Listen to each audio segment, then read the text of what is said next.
Hello mga idol, magandang gabi. Ayan. At ito nga pala mga idol, yung ating niluto. Kanina, yung ating vlog kaninang umaga.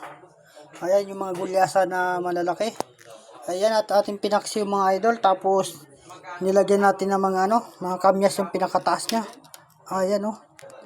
Ang sabaw niya.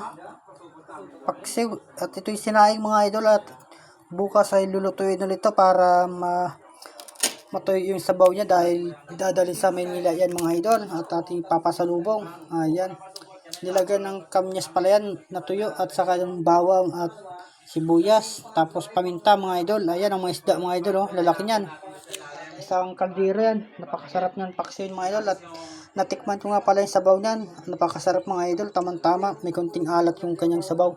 Mas maganda talaga pag pro alat kasi hindi mapanis yung ating paksiw. Ayan mga idol, at maraming salamat at magandang gabi. Ingat po tayo.